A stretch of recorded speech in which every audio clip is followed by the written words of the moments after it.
Hello friends, it's Kat from Meow Kapow.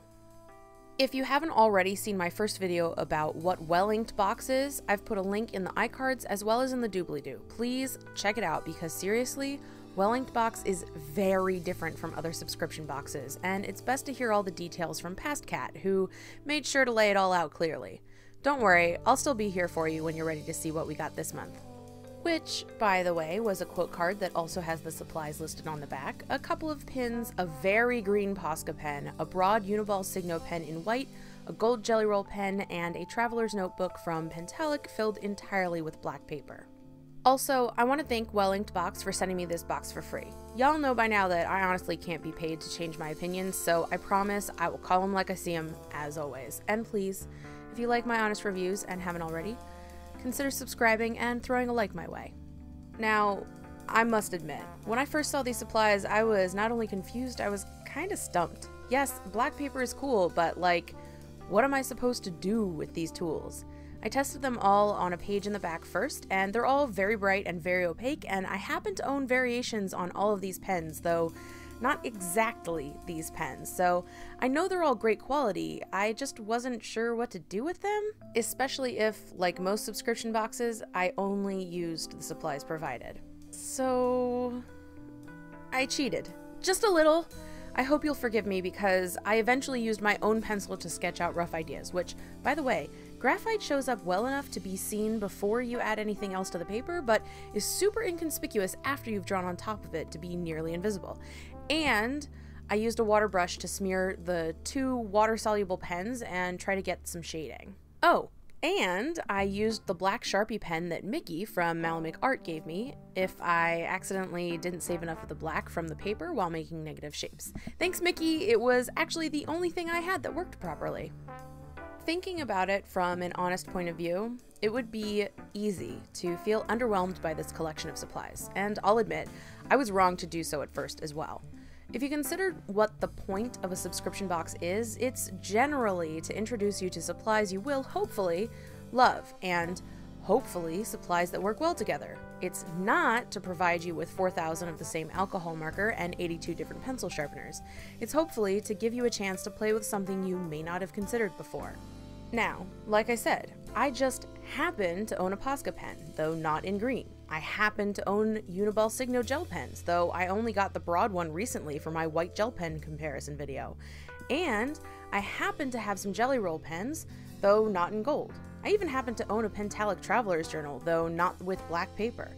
I could say before even trying any of these things that I know for a fact I like them, and that they work exceedingly well for making marks on all types of colors and surfaces. This box's combination of materials forced me to think about things differently, and forced me to challenge my own ideas of how to create. This totally unfamiliar territory was essentially a giant sign, glaring me straight in the eyes saying, "I dare you to try." So I did. And I have to admit, while part of me wishes that there had been a colored pencil of some sort to help make shading possible, or maybe there were different sizes of pen tips rather than all three being roughly the same, or maybe there had been some different colors, once I got started using these things, I kinda didn't want to stop. I kept coming up with new ideas for things to create, and because Well Inked Box is geared towards both artists and journalers, and especially to those of us who fit in both crowds, this would seriously make the coolest looking bullet journal that has ever existed.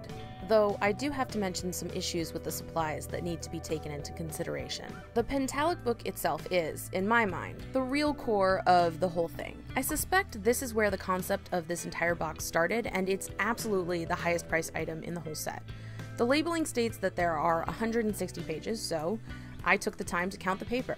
There are 83 sheets of paper in the book, which means they are counting each side of the paper as a page, much like you would in any chapter book you'd be reading.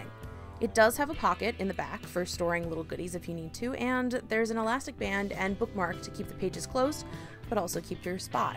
The Posca pen, as ridiculous as its color is definitely my favorite thing though. It can write on every surface you throw it at, is generally consistent in its flow and pigmentation, though you may need to give it a pump on the tip every now and then if you feel it's running a bit light, and most importantly, it is both waterproof and it does not transfer to the page on the opposite side.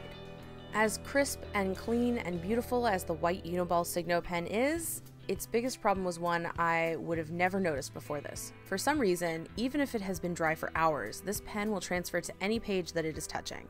For this reason, if you were using this black book as a bullet journal, I would highly recommend not using this white pen on any of your spreads, and instead getting either a white Posca pen or a white Sakura Decorace pen, since neither of those has this problem and both write very, very well. But I really did like that this pen is water soluble, since going over it with a water brush was the only way I could get any sort of gradation from these supplies. Last up, the gold jelly roll is actually really nice. The color is super fun and it easily writes on top of any other of the pens in the box, but it's kind of inconsistent in its flow.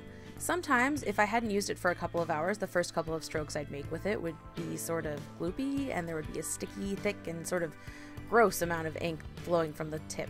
Other times, if I had drawn with it for a bit too long, the gold would struggle to flow, and all I would get would be the clear medium that I assume the gold pigment is suspended in to make it a workable ink. Despite that, it was super fun to use, and absolutely really pretty, so I'm willing to forgive it for its occasional moments of slip-up. Really, the only actually disappointing thing in this whole box was the quote card from Wellington themselves. Last time I got a box, it was printed on some really heavyweight paper that just felt super nice. This time it seemed to be printed on regular, thin printer paper, and that made it feel like a really cheap element and a step backwards in quality. The last box I got impressed me so much that I actually went out and bought spares of the Fude pens it included so I could have a set to keep in my travel bag at all times. Thinking about it from the perspective of someone who doesn't already have the supplies in this box, since it will take you basically forever to fill up the black notebook, I have a feeling that this is going to inspire a lot of people to go out and buy different colors of Posca pens, and I totally support that decision. So, I'm pretty gosh darn pleased with this box, and I have a feeling you'll see doodles inside this book pop up on my Instagram now and then, although I'll probably use some other supplies I already have, since I'm pretty sure colored pencils and fine-tech paints would look fabulous on here. If you're interested in getting your own well-inked box, you can use the code MEOW at checkout to get your first box for 15% off. In the end, I found the most success using these supplies together to either write text or draw in a sort of bold and graphic style, but how would you have used them? Or did you use them and already have something to show off on your Instagram or YouTube? Let me know in the comments down below. Until I see you next time, I wish you peace, love, and pirate's booty. Bye!